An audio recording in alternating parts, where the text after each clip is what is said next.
12 शरीफ की वो तारीख जिसमें नबी पाक तशरीफ लाए।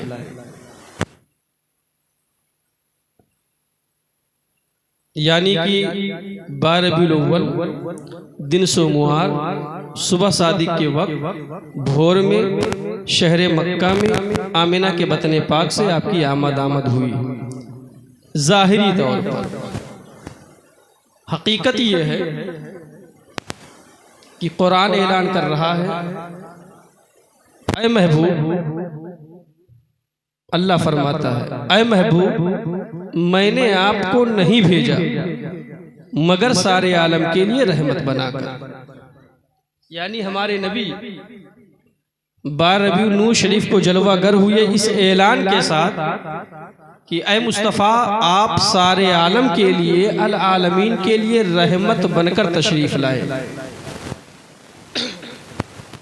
वक्त ज़्यादा लूँगा नहीं, इसलिए तशरीह में बहुत वक्त ना ले जाकर बस इशारे से काम करके और आगे बढ़ना चाहूँगा। वो ये कि नबी 12 रबीउल शरीफ को आए आलमीन के लिए रहमत बनकर, रहमत बमानी मददगार के, यानी मददगार बनकर के आए, आलमीन के लिए रहमत बनकर के आए। हाँ हाँ, मुस्तफ़ा अगर रहमत बनकर तशरीफ लाए हैं, हाँ हाँ, मुस्तफ़ा अगर मददगार बनकर तशरीफ लाए हैं, तो मददगार होने के लिए ज़रूरी ये है कि मदद करने वाला अगर कामिल रहमत है, मुकम्मल तौर पर मददगार है, तो जिसके लिए वो मददगार हो उसके शुरू से उसके आखिर तक उसका होना ज़रूरी है। यानी अगर मैं कहूँ या कोई बाप कहे या कोई बेटा कहे अपने बाप से कि अब्बू मैं तुम्हारे लिए मददगार हूँ, तो बाप कहेगा तू कैसे मेरे लिए मददगार हो सकता है, जब तू पैदा हुआ था तब मेरी 26 साल की उम्र जा चुकी थी। अगर तू मददगार है तो 28-30 साल से लेकर के 50-55 तक, उससे पहले नहीं हो सकता। ऐसे ही अगर कोई बाप कहे मैं तुम्हारे लिए बेटे मददगार हूँ, तो बेटा कहेगा अब्बू जब से मैं पैदा हुआ तब से लेकर मेरी जवानी तक आप मददगार हैं, क्योंकि तब आप जवान थे, जब मैं जवान हुआ तब तक आप बूढ़े हो गए, इंतकाल कर गए। आपके इंतकाल के बाद जो मेरी ज़िंदगी के दिन बचे उसमें कहाँ आप मददगार हुए।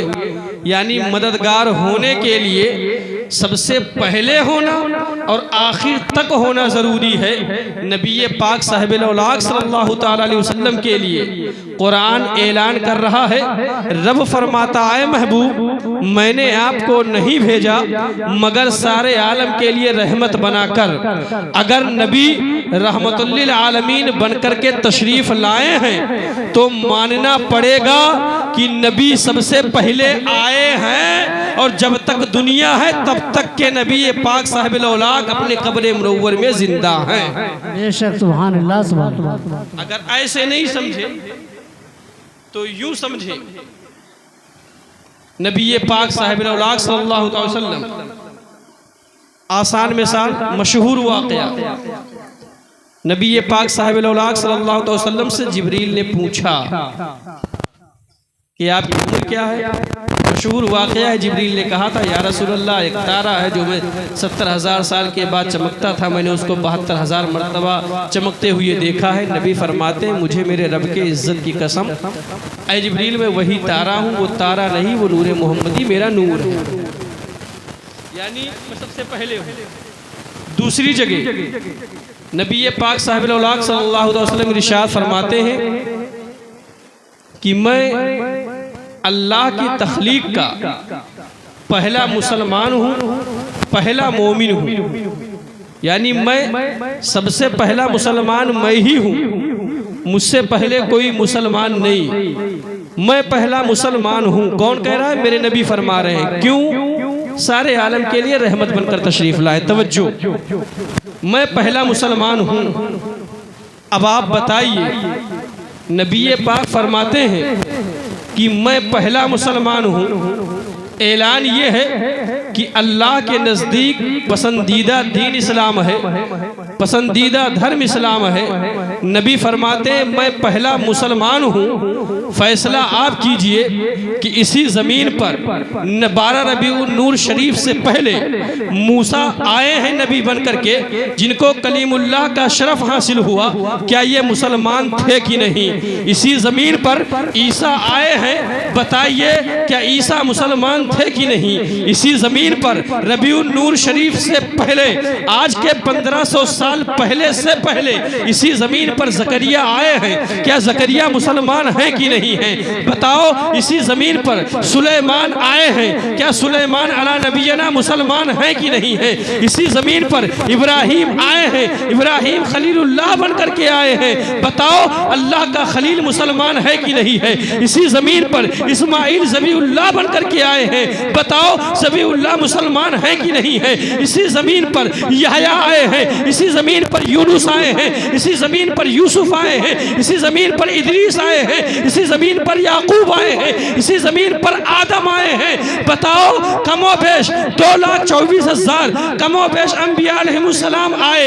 जब अल्लाह के नज़दीक पसंदीदा दीन इस्लाम है तो बताओ ये सब मुसलमान हैं कि नहीं है? अगर कहोगे हाँ हाँ ये मुसलमान हैं, इनसे पहले नबी आए हैं, तो इसने पे बस नहीं है। सुनो सुनो, इसी ज़मीन पर कभी अल्लाह ने एक फरिश्ते को पैदा किया जिसका नाम इज़राइल है, जो लोगों की जान निकालने के लिए मुकर्रर है। बताओ जब अल्लाह के नज़दीक पसंदीदा दीन इस्लाम है तो इज़राइल मुसलमान है कि नहीं? अगर अल्लाह के नज़दीक पसंदीदा दीन इस्लाम है तो बताओ मीकाइल पानी बरसाने वाला फरिश्ता मुसलमान है कि नहीं? बताओ सूर फूंकने वाला फरिश्ता इसराफील मुसलमान है कि नहीं? बताओ हज़रत जिब्रील मुसलमान है कि नहीं? अगर ये सब के सब मुसलमान हैं, कहना मुझे ये है अगर कमोबेश 1,24,000 अंबिया अलैहिमुस्सलाम मुसलमान हैं, अगर अल्लाह के तमाम मलाइका मुसलमान हैं और इन सब मुसलमानों में नबी फरमाते हैं कि अल्लाह के तख्लीक का पहला मुसलमान मैं हूँ, तो मानना पड़ेगा कि सारे जहान से पहले अल्लाह ने जब किसी को बनाया न था, अपने नूर से किसी को जलवा किया, किसी को जलवागर किया, तो वो नूरे मोहम्मदी है। अल्लाह ने मुस्तफ़ा को रहमतुल लिल आलमीन बनाकर भेजना था, इसलिए पहले पैदा फरमा कर बता दिया ऐ नबी तुम मददगार हो, तुम्हें पहले जाना पड़ेगा और तुम आखिर में आओगे, ऐसे कि जब तुम आओगे तो दुनिया को खत्म कर दिया गया।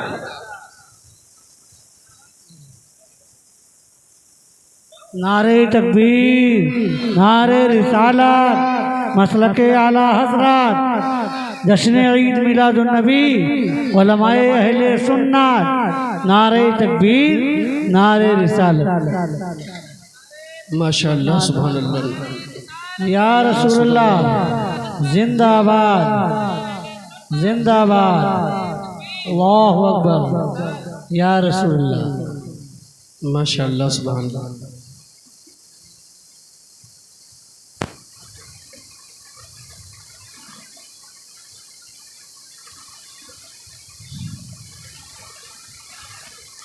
कारी साहब की बिला मिंबर नूर पर दोबारा तशरीफ़ ले आए।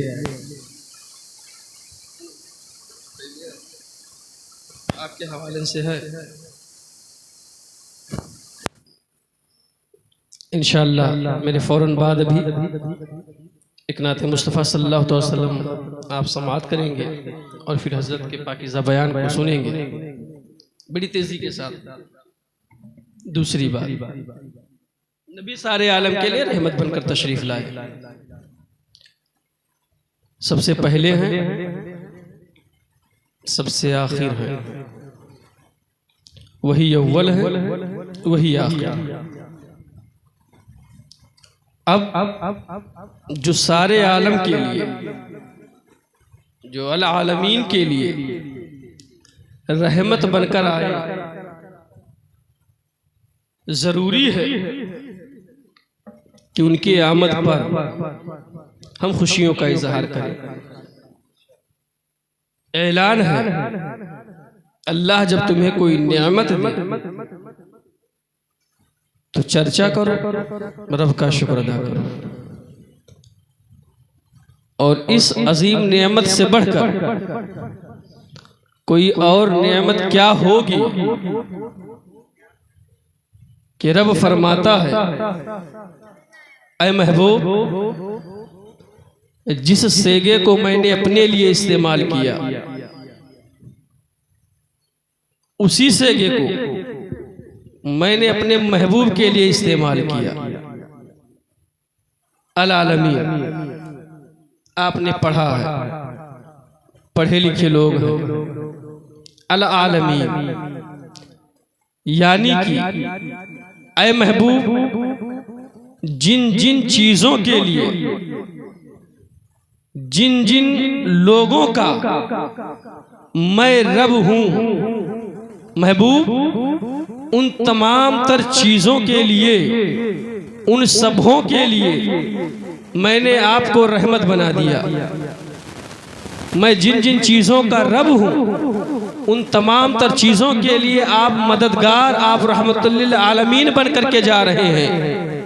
कहना मुझे ये है, जो मैंने कहा कि क्या ये कम है, ये अजीम नेमत, और इससे बड़ी कोई नेमत क्या होगी कि रब्बे कदीर, जो तुम्हारा रब है, जो हमारा रब है, जो हम सबका पालनहार है, वो सिर्फ हमारा ही रब नहीं है, ये तो हम एक आलम मुशाहिदा में बैठे हुए हैं। और इसका जो रब है वही रब आलम मलकूत का भी है, जहाँ फरिश्ते रहते हैं। सुने सुने, जिस आलम में हम हैं ये आलम मुशाहिदा है, जो हमारा रब है वही आलम मलकूत का भी रब है। सुने सुने, जो हमारा रब है वही आलम अजिन्ना का भी रब है। सुने सुने, जो हमारा पालनहार है वही आलम बरज़क का भी रब है। सुने सुने, जो हमारा रब है वही आसमानों का भी रब है। जो हमारा रब है जमीन के तह का भी वही रब है। जो हमारा रब है वही सैयारों का रब है। जो हमारा रब है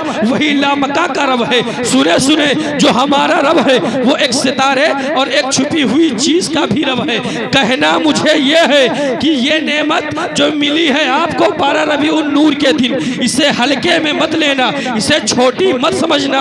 ये वो अजीम नेमत है कि इस नेमत का हाल ये है, अल्लाह फरमाता है, ऐ महबूब, अगर मैं सैयारों का रब हूँ तो तुम सैयारों के लिए रहमत हो। ऐ महबूब, अगर मैं आलम बरज़क का रब हूँ तो तुम आलम बरज़क के रब हो। ऐ महबूब, अगर मैं आलम मलकूत का रब हूँ तो तुम आलम मलकूत के लिए रहमत हो। ऐ मेरे महबूब, अगर मैं आलम अजिन्ना का रब हूँ तो तुम आलम अजिन्ना के लिए रहमत हो। कहना मुझे यह है कि जब महबूब को रब ने सारे आलम के लिए रहमत बना दिया, वो रहमत चाहता तो कहीं भी पड़ाव डाल देता। अरे उस रहमतुल्लिल आलमीन की ये मेहरबानी है कि हम जैसे गुनहगारों की ये जमीन, हम जैसे निकम्मों की किस्मत को देखा मुस्तफा ने, तो शायर ने कहा वो हर आलम के रहमत है, किसी आलम में रह जाते। अरे ये उनकी मेहरबानी है कि ये आलम पसंद।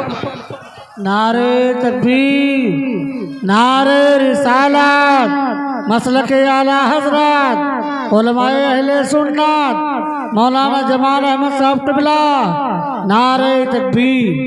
माशाअल्लाह माशाअल्लाह। वो हर आलम के रहमत है, किसी आलम में रह जाते।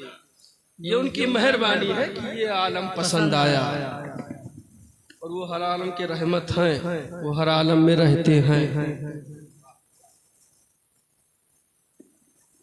वो हर आलम के रहमत है। बात हो रही थी, क्या ये नेमत छोटी है?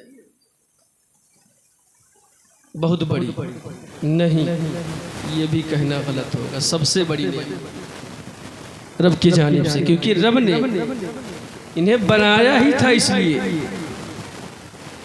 इसलिए नहीं बनाया था कि भेजे, बनाया था इसलिए मैं रखूंगा। अपने लिए बनाया था। रब ने नबी के इस नूर को, नूरे मोहम्मदी को बनाया था ही अपने लिए। ऐ महबूब, तुम मुझे देखो, मैं तुम्हें देखूं। ये तो हम गुनहगारों के गुनाहों को देखते हुए, जी हाँ इस पर मैं बात करूंगा अभी, हमें देखते हुए, क्योंकि रब ने अगर मुस्तफ़ा को रहमतुल्लिल आलमीन बनाया है तो खुद रब ने अपने लिए भी तो कहा है कि मैं 70 माओं से ज़्यादा तुमसे प्यार करने वाला हूँ। देखा रब ने कि ये तो गुनाहों के समंदर में हिचकोले खा रहे हैं, ये इंसानियत बुराइयों के रेगिस्तान में दम तोड़ रही है। अब ज़रूरत है कि इन्हें भेज दिया जाए जिन्हें मैंने अपने लिए बनाया है। हुजूर ताजुश्शरिया ने पढ़ा नहीं, पाकिस्तान से एतराज़ हुआ नहीं, कि आपने सुना नहीं कि आलम बनाया सभी के लिए और मुस्तफ़ा को बनाया खुद अपने लिए। तशरीह मेहमानी जो बनाया आप हैं या रसूल अल्लाह, अपने लिए जिसको बनाया वो आप ही है। बनाया था अपने लिए, नहीं भेजना है, रखूंगा अपने पास। लेकिन जब देखा हमारे गुनाहों को, हमारी मायूसियों को, हम दम तोड़ रहे हैं, लतपत हैं गुनाहों के समंदर में डूब रहे, हिचकोले खा रहे हैं, ऐ महबूब जाओ, मैं इनके लिए तुम्हें रहमत बनाकर उतार रहा हूँ, रहमत बनाकर भेज रहा हूँ। वो नूर जलवागर हुआ। बात हो रही थी इस मुद्दे पर कि क्या ये नेमत छोटी है, बातें ही हो रही थी, ये सारी बातें आ गई बीच में। क्या ये नेमत छोटी है? बहुत बड़ी नेमत है, सबसे बड़ी नेमत है। अब इस नेमत पर भी अगर हम चर्चा नहीं किए तो कब करेंगे? अगर मुस्तफ़ा का आना ना होता तो हमें कुछ नहीं मिलता। हमें कुछ क्या नहीं मिलता, हम खुद ना होते। अरे रब जो खुद इरशाद फरमाता है, महबूब अगर आपको पैदा करना मेरा मकसद ना होता तो मैं रब हूँ इस चीज को भी जाहिर नहीं करता। यानी रब है ये चीज भी हम नहीं जान पाते। मुस्तफ़ा सल्लल्लाहु अलैहि वसल्लम अजीम नेमत बनकर के आए, अल्लाह ने उन्हें रहमतुल्लिल आलमीन बनाया। तो चाहिए हमें कि हम चर्चा करें, जिक्र करें। अब वो लोग जो कहते हैं कि मोहब्बत दिलों से होनी चाहिए, दिलों में होनी चाहिए, दिखावे की क्या जरूरत है। जो लोग कहते हैं मोहब्बत दिल से होनी चाहिए, दिखावे की क्या जरूरत है। मैं आपको बताऊं कि हमें निस्बत है और निस्बत का फायदा क्या होता है और इसे हमें क्यों दिखाना चाहिए। बस एक बात सुनने में अपनी गुफ्तगू को समेटने की कोशिश करूं। नबी पाक साहिब-उल-औलाद सल्लल्लाहु अलैहि वसल्लम के नाम का चर्चा करो और मोहब्बत करते हो, तुम्हें उनसे निस्बत है, इसका सबूत दो। और सबूत देने के लिए जो चीज़ किए जाते हैं वो करो, ताकि लोग जाने कि हाँ तुम्हें मोहब्बत है।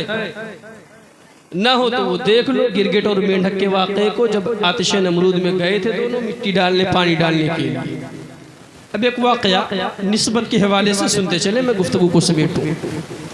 इसी ज़मीन पर एक साहब है जिनका नाम है मुबारक, बहुत गरीब है। ये बात मैं निस्बत के हवाले से कर रहा हूँ और निस्बत को दिखाना है, तुम्हें जाहिर करना है, बेनिफिट भी बता रहा हूँ। इस ज़मीन पर एक साहब है जिनका नाम है मुबारक। आपने एक मशहूर वाक़या हाजी साहब के हवाले से सुना होगा कि अब्दुल्ला इब्ने मुबारक, और अब्दुल्ला के वाक़े को सुना होगा कि हज पे जा रहे थे, सामान को दे दिया, वापस चले आए। हाजियों के से ऐलान हुआ कि हाजियों तुम्हारे हज को कबूल किया गया है। तो सिर्फ अब्दुल्ला की वजह से, अब्दुल्ला इब्ने मुबारक की वजह से, और वो हज करने के लिए नहीं आए, लेकिन उन्होंने ये को काम किया कि अल्लाह को पसंद आया और उस काम की बदौलत तुम सबके हज को कबूल कर लिया गया। इस वाक़े को आप सुने होंगे, मशहूर है। उन्हीं के वालिद का नाम है, जो आपने नाम सुनते हैं अब्दुल्ला इब्ने मुबारक, ये मुबारक सुने। मुबारक गरीब हैं, नौकरी के तलाश में रास्ते पर खड़े हैं, चौराहे पर कोई मिल जाए और मुझे नौकरी पर रख ले। उसी शहर के तहसील का अपनी ज़बान में यूँ कह लीजिए कि अपने ओहदे पर फायज एक जज है। जज की वाइफ का इंतकाल हो चुका है, यानी बीवी मर गई है, घर में सिर्फ एक बेटी है और वो जज रह रहा है। उस जज ने देखा कि ये खड़ा है, क्या बात है भाई, मुझे नौकरी पे रख लीजिए, मैं बड़ा गरीब इंसान हूँ, चल मेरे घर तू नौकरी कर। क्या कर लेगा? जो कहोगे, बागवानी करूँगा, खेत की सिंचाई करूँगा, जो काम आप कहेंगे सब्जियाँ लेकर आऊँगा, घर में काम करूँगा, नौकर बन के रहूँगा, आप मुझे 2 लुक़मे खाना 2 टाइम देते रहना, कपड़े वगैरह दे देना, मैं बड़ा गरीब हूँ। मुबारक पहुँचते हैं, जज लेकर अपने घर पहुँचा। बड़ी तेज़ी के साथ वाक़या में समेटूँ वो यूँ है। जज अपने घर पहुँचता और अपनी बेटी को आवाज़ देता है, बेटी फातिमा, हाँ अब्बू जान, लो मैं घर में आज एक नौकर लाया हूँ, गुलाम लाया हूँ, सब्जी इससे मंगवाना, काम इससे करवाना, जो कहोगी ये करेगा, और सुबह शाम इसे 2 टाइम खाना देना है, साल में 1-2 जोड़े कपड़े देने हैं। बड़ा सस्ता नौकर मिल गया है। मुबारक काम करने लगे। वक्त गुजरता गया। एक वक्त आता है जब जज की लड़की बुलूगत के मंजिल को तय कर रही होती है। जज ने अपने लेवल के लोगों में रिश्ता ढूंढना शुरू किया। कहीं किसी एडवोकेट के घर पे, कहीं किसी जज के घर पे, कहीं किसी रईस के घर, कहीं किसी मालदार के घर ढूंढता रहा। और शाम को आने के बाद लड़की से कहता है, कई दिनों के बाद, बेटी ने पूछा था, अब्बू आजकल आप बहुत मायूस रह रहे हैं। तो जज ने कहा, बेटी मैं जाता तो हूँ यहाँ से कचहरी तक, लेकिन वहाँ मैं नज़र दौड़ाता हूँ कि कोई तेरे लिए बेहतरीन लड़का मिल जाए और मैं तेरा निकाह कर दूँ, शादी कर दूँ। लेकिन रिश्ते तो कई मिले, लड़के कई मिले, लेकिन कहीं किसी एडवोकेट का लड़का है, बड़ा अच्छा है, पढ़ा लिखा है, अमीर है, लेकिन शराबी है। कहीं किसी जज का लड़का है, बड़ा अच्छा है, खूबसूरत है, लेकिन जुआड़ी है। ऐसे बड़े सारे रिश्ते मिले हैं। अमीर तो हैं, रईस तो हैं, लेकिन शराबी भी है, जुआड़ी भी है, अय्याश भी है, मक्कार भी है। ये तमाम तर बुराइयाँ मैं उनके अंदर देखता हूँ तो मैं सोचता हूँ कि कैसे मैं अपनी बेटी का हाथ इन लोगों के हाथ में रख दूँ। हालांकि उनके पास माल बहुत है, दौलत बहुत है, सब कुछ है, बस उनके कैरेक्टर सही नहीं है। निचोड़ ये है, लड़की ने कहा, अब्बू आप अगर चाहें तो मैं कुछ मशवरा दे दूं। बोलो बेटी क्या बात है? मैंने अपने लिए रिश्ता चुन लिया है, देख लिया है। कौन है? किस जज का बेटा है, किस वकील का बेटा है, किस रईस का बेटा है, किस जमींदार का लड़का है? अब्बू ना वो जमींदार है, न एडवोकेट है, न जज है, न रईस अमीर मालदार है। हाँ, मालदारी में उसका तकवा बेमिसाल है। हाँ, रईसी में उसकी पाकदामनी है। हाँ, जाहिर में तो उसके पास माल दौलत नहीं है, लेकिन उसके माथे पर वो नूर चमकता है जिस नूर के सामने हीरे और जवाहरात की चमक खत्म हो जाती है। बता बेटी कौन है? अब्बू अपने घर में पल रहा वो जो मुबारक है ना, मैं चाहती हूँ कि उससे शादी कर लूँ। बात निस्बत की हो रही है। मैंने कहा कि रबीउन नूर शरीफ के मौके पर हमें दिखावा करना क्यों चाहिए? हम जानते हैं कि मोहब्बत दिल में होनी चाहिए मुस्तफ़ा की, लेकिन दिखाना क्यों चाहिए? निस्बत को लाकर सामने रखना क्यों चाहिए? बात इस पर हो रही है, इसे आप जहन में रखिएगा कि वाकई मैं पेश क्यों कर रहा हूँ। तवज्जो। जज ने कहा था, बेटी जब रिश्ता देखना था तो अपने लेवल में देखती ना। लोग क्या कहेंगे कि अपने ही घर के नौकर से एक जज ने अपनी बेटी के लिए रिश्ता तलाश कर लिया और घर में ही शादी कर दी। बेटी अपने लेवल में देखना था। अब्बू सच बताओ कि क्या रात की तारीकियों में जब आप बिस्तर पर जाते हैं, वो आपका पैर दबाकर अपने कमरे में जाता है, आप आधे नींद में होते हैं, तो बताओ क्या तस्बीह की आवाज़ें उसके कमरे से नहीं आती? क्या बताओ वो हमसे पहले उठकर सुबह फजर के वक्त वजू बनाकर मुसल्ले पर खड़ा नहीं हो जाता है? सच बताओ कि क्या आपके साथ वो वफादारी नहीं करता? सच बताओ कि आप रोजाना न जाने कितनी गड्डियां ला करके उसके हाथ में थमा देते हो, मुबारक पकड़ सलीके से लगा दे, वो रुपये पैसे दिरहमो दीनार को ले जाकर तिजोरी में रख देता है, एक सिक्का भी इस्तेमाल ना किया। क्या वो सच्चा नहीं है? क्या वो अच्छा नहीं है? है? क्या वो ईमानदार नहीं है? क्या वो मुत्तकी नहीं है? क्या वो परहेजगार नहीं है? अगर नहीं है अबू तो आप मना कर दें, मैं नहीं करूँगी। लेकिन अगर उसके अंदर ये सारी क्वालिटियाँ हैं, अच्छाइयाँ हैं, तो आप मुझे मना भी ना कीजिएगा। जज कहता है ठीक है, अगर ये बातें हैं तो जाओ, मैं मंजूर करता हूँ, मुबारक से तुम्हारी शादी कर दूंगा। अल मुख्तसर जज बैठा है, लड़की बैठी है, मुबारक कहाँ हो?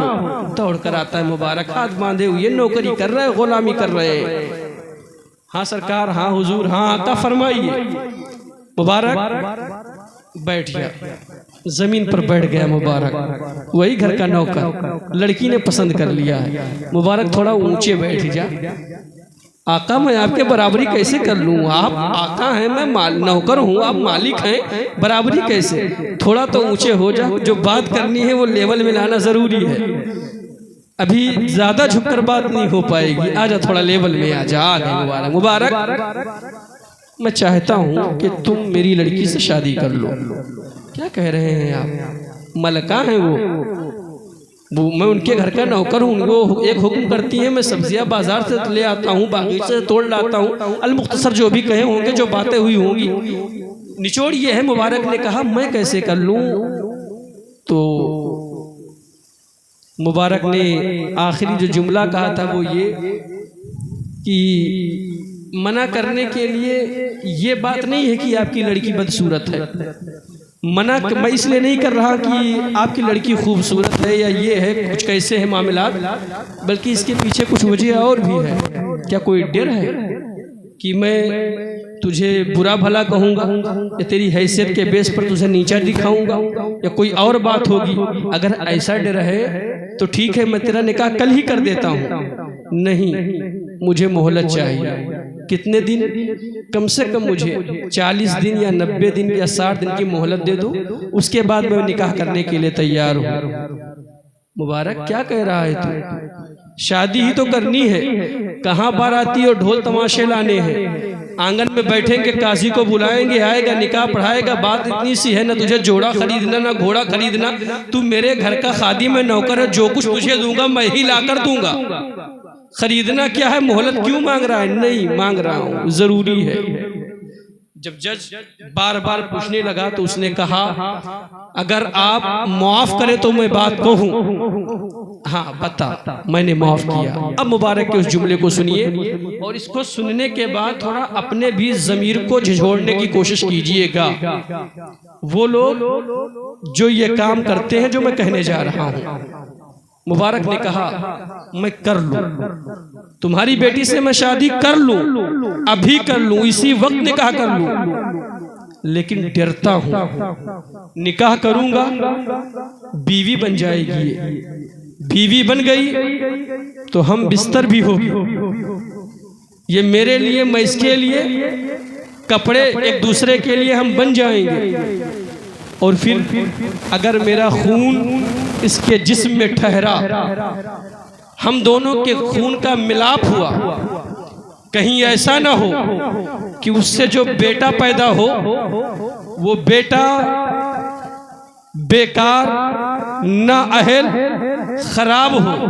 अब मैं इस बात को साफ कर दूं। मुबारक ने कहा ऐ जज साहब, मैं आपके घर का नौकर हूं, कई सालों से नौकरी कर रहा हूं, तनख्वाह महीने में आप 1 दिन पाते हो, लेकिन गड्डी आप घर में रोजाना ला रहे हो। कभी आते हो कचहरी से तो झोले को फेंकते हो मेरे सामने, मुबारक उठाकर तिजोरी में रख दे। मैं नोट की गड्डियों को देखता हूं, तुम्हारे तनख्वाह से ज्यादा गड्डियां रोजाना घर में आप ला रहे हो।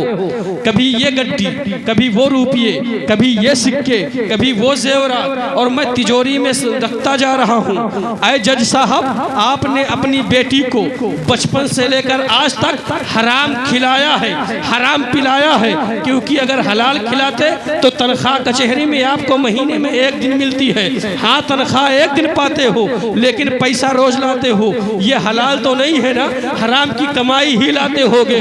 खुलकर कहना यह है कि जब आप हराम खा रहे हो, आपकी बेटी हराम खा रही है, अगर वो हराम खा रही है, उसके जिस्म में खून हराम का होगा, उसके जिस्म में खून हराम का है, मेरी बीवी बनेगी, हम किनार होंगे, तो मेरा पाक खून इसका हराम खून मिक्स होगा। बेटा या बेटी जो पैदा होंगे, अगर बेटी पैदा हुई तो बदचलन होगी, बेटा पैदा हुआ तो नाकारा निकम्मा होगा। मुबारक गरीब जरूर है, मुबारक मुफलिस है, लेकिन मुबारक ये नहीं चाहता है कि उसकी नस्ल में कोई मर्द आने वाला बेकार निकम्मा हो, कोई लड़की आने वाली बदचलन हो। इतना कहना था, तब तक जज खड़ा हुआ और फौरन मुबारक के गिरेबान को पकड़ा। पकड़ने के बाद कहता है, अगर तू ये कह रहा है कि हराम खिलाने से लड़की बदचलन हो जाती है, लड़का बेकार हो जाता है, लड़का माँ बाप की बातों को नहीं मानता, लड़की बदचलन बेकार हो जाती है, तो सच बता, क्या तूने कभी मेरी बेटी को गलत रास्ते पर देखा है? ऐ मुबारक, तुझे तेरे रब का वास्ता बता, क्या मेरी फातिमा कभी अब किसी गलत रास्ते पर देखा है? क्या किसी गैर महरम से मिलते हुए मेरी बेटी को देखा है? क्या मेरी बेटी कभी झूठ बोली है? क्या मेरी बेटी कभी दगा की है? क्या मेरी बेटी फरेब के ऊपर दुपट्टे को ओढ़ी है? क्या मेरी बेटी बगैर इजाजत कहीं गई है? सुनो सुनो, क्या मेरी बेटी उन रास्तों पर गई है जिन रास्तों पर जाने के बाद लड़कियों के माथे पर बुराई का, बदचलन का ठप्पा लग जाता है? पता देखा है? मुबारक ने कहा, नहीं सरकार, आपकी बेटी फातिमा तो बिल्कुल पाक है, बिल्कुल साफ है, इसमें कोई बुराई नहीं है। तब जज ने कहा, अगर हराम की कमाई की वजह से अगर ये बुराई पैदा होती तो सबसे ज्यादा बुरी तो मेरी बेटी होनी चाहिए, क्योंकि मैं रोज रिश्वत की कमाई ला रहा हूँ। सुनो सुनो, बात हो रही है निस्बत की। इतना कहना था, तब तक मुबारक के सीने में धड़कता हुआ वो दिल इश्क़े मुस्तफ़ा में उबल पड़ा और मुबारक बोल पड़ा, ऐ जज, ये तेरे कमाई का असर नहीं है, बल्कि तेरे घर में बेटी पैदा हुई और तूने बेटी का नाम फातिमा रखा। फातिमा, अरे नबी के बेटी के नाम पर जिसका नाम हो, निस्बत की वजह से रसूलुल्लाह ने कह दिया कि जिसके घर में बेटी हो और उसका नाम फातिमा रख दिया जाए तो कभी वो लड़की बदचलन नहीं हो सकती है। अब मुझे कह लेने दिया जाए, अगर बेटी का नाम फातिमा के नाम पर रखा जाए तो बेटी बदचलन नहीं हो सकती है। अरे नबी के बेटी का हाल यह है, तो जो लोग मुस्तफ़ा से निस्बत रखने वाले हैं, मुस्तफ़ा से मोहब्बत करने वाले हैं, उनके नाम का दम भरने वाले हैं, नाम पर झंडी लगाने वाले हैं, जलसा करने वाले हैं, उनको इस निस्बत का कितना फैज मिलेगा। अरे जब उनके गदा भर देते हैं शाहाने ज़माना की झोली, मुहताज का जब ये आलम है, मुख्तार का आलम क्या। निस्बत ही तो है, जब उनके गदा भर देते हैं शाहाने ज़माना की झोली, मुख्तार का जब ये आलम है, मुख्तार का आलम क्या होगा। लिहाजा इससे बड़ी नेमत आपको अब नहीं मिल सकती, ना आने वाली नस्लों को मिलेंगी इस मौके को मनाने के लिए। लिहाजा आप यूं ही जश्न ईद मिलादुन्नबी सल्लल्लाहु अलैहि वसल्लम मनाते रहें, नबी के नाम का दम भरते रहें, चर्चा करते रहें, क्योंकि शहर बाबिल के उस गिरगिट ने कहा था, जब उससे पूछा गया था कि गिरगिट, इब्राहिम को आग में डाला जा रहा है, इतना लंबा चौड़ा आतिशकदा है और तू फूंक मारने के लिए आया है, क्यों, तेरे फूंक से क्या होगा? तो उसने कहा था, मैं जानता हूँ इतने बड़े आतिशकदे में गिरगिट का मुंह इतना बड़ा, उससे फूंक निकले तो शायद एक पत्ता भी ना हिले, असर नहीं पड़ेगा, लेकिन फिर भी मैं फूंक रहा हूँ क्योंकि उसमें इब्राहिम जलाए जाएंगे। वही मेंढक से पूछा था पूछने वालों ने, तेरा मुंह इतना बड़ा, तेरे मुंह में एक या दो बूंद पानी जा रहा है इतना बड़ा आतिशकदा बुझाने, क्यों? जानता हूँ नहीं बुझेगा, फिर भी इब्राहिम डाले जाएंगे। मैं जा रहा हूँ बुझाने के लिए। तेरे फूंक से जलेगा नहीं, मेंढक तेरे 2 बूंद पानी से बुझेगा नहीं। तुम दोनों शहर बाबिल के नमरूद के इस आतिश कदे की तरफ क्यों दौड़ रहे हो? तो बैक वक्त जवाब मिला था, हम दोनों कुछ नहीं कर पाएंगे, न ये जला पाएगा, न मैं इब्राहिम को बचा पाऊंगा। बस ये बताने जा रहा हूँ कि आने वाली नस्लों को जब तारीख सुनाया जाएगा तो बताया जाएगा कि एक नबी को जलाने के लिए एक गिरगिट ने गद्दारी करके आग को फूंक दिया था, एक मेंढक वफादारी का सबूत देने के लिए बुझाने के लिए आगे गया था। इसका नाम गद्दारों में लिखा जाएगा, मेरा नाम वफादारों में लिखा जाएगा। हाँ हाँ, एक झंडी लगा लेने से, एक जलसा कर लेने से मुस्तफ़ा की अजमत पर कोई फर्क नहीं पड़ेगा। आए कंदरे वालों, गजमरवा वालों, तुम जलसा करोगे तब भी मुस्तफ़ा पर कोई फर्क नहीं पड़ेगा, नहीं करोगे तब भी नहीं पड़ेगा। जलसा करने के लिए फरिश्ते हैं, जलसा करने के लिए खुद रब है। मेरा रब नबी की अजमतों को बुलंद कर रहा है। तुम्हारे करने से ना फर्क पड़ेगा, ना करने से कोई नुकसान नहीं होगा। लेकिन इतना कह सकते हो कि जब इलाके वाले कहेंगे कि कहीं लोग इसको शिर्क बताते हैं, बिदात बताते हैं, कहीं गद्दारी करने के लिए उतावले हैं, तो वहीं पर लोग कहेंगे हाँ हाँ, गजमरवा का एक मोहल्ला पूरब टोला में था जिसे कंदरे कहा जा रहा था, वहां पर 2024-25 में कुछ ऐसे वफादार थे जो नबी के नाम का दम भर रहे थे। ना फर्क नहीं पड़ेगा, आप यूं ही देते रहिए, बताते रहिए, आप कीजिए, और किसी के कहने और न कहने से फर्क नहीं पड़ता है, क्योंकि मैंने बड़ी सारी की है, नवाब हजरात ने समाअत किया। मज़ीद ये कि यूं ही आप करते रहें। आने वाले वक्त में जैसा कि मुझसे नौजवानों ने कहा था कि हजरत 12 से पहले हो, तो 6 रबी से मशवरा करने के बाद मैं ऐलान करता हूँ आपके बीच कि इंशाअल्लाह अगले साल से ये जलसा आज के 9 दिन पहले किया जाएगा, यानी त्योहार से 3 दिन 4 दिन पहले इंशाअल्लाह। और आप हजरात यूँ ही इसमें बढ़ चढ़ कर हिस्सा लीजिएगा। आज इस साल 6 या 7 लोगों के सर पे क़ारी साहब क़िबला ने दुआओं के साथ ये पगड़ी बांधी है, मामा बांधा है। उम्मीद करता हूँ कि इंशाअल्लाह अगले साल जब ये जलसा होगा तो अगर 7 के बाद 8 नहीं, 5 नहीं, तो कम से कम 12 या 15 लोगों के सर पे पगड़ी बंधेगी इंशाअल्लाह।